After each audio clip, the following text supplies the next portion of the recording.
At siguro sa diwa ng pagbabagong anyo, at tayo rin natutuwa sa pagbabagong anyo ng ating sanktuaryo o altar, marahil ito'y may kaakibat ding paanyaya sa atin na sa pagbabagong anyo ng altar, kailangan magbago rin tayo sapagkat kung hindi, saglit lang ho ito nating i-enjoy.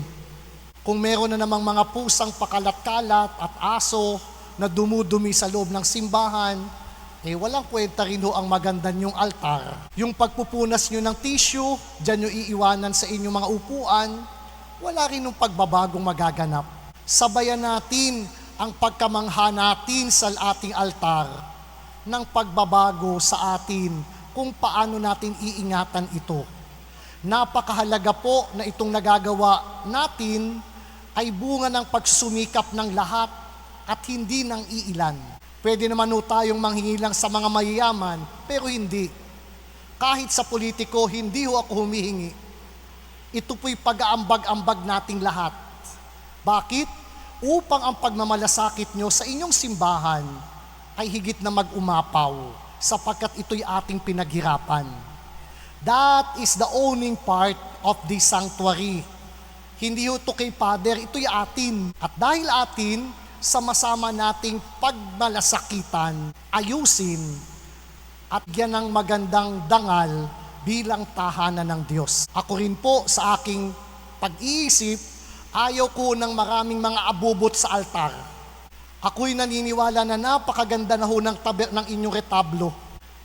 At kapag dinagdagan pa ng iba-ibang mga abubot at mga kung ano-ano, mahalay na po at sobra-sobra na. Ang paniniwala ko po, less is more. But to add more, the more it will be less. Kaya po sana, tanggalin yung mga abo-abubot sa harapan ng altar. Gawing payak at simple. Baka kaya ho maraming nagkakapera dyan. Pero hindi ho sa panahon ko ngayon. We want to put order in everything so that the more we could be in communion with God and the more we could focus on God, hindi sa iba't ibang mga palamuti na hindi naman talaga kailangan sa loob ng simbahan. Sa pagbabagong anyo ng inyong altar, sana po baguhin din natin ang ating attitude ng may pagmamalasakit at pag-iingat sa kaayusan at kagandahan na ating namamalas. Sapagkat kung hindi, saglit lang ho yan. Napakadali yung masira kung babalik lang tayo sa dati nating attitude sa loob ng simbahan. Kaya po pakiusap, nakikita niyo ho ako dyan, kapag may nakikita akong plastic, candy, pupulutin ko yan kahit nagmimisa ako.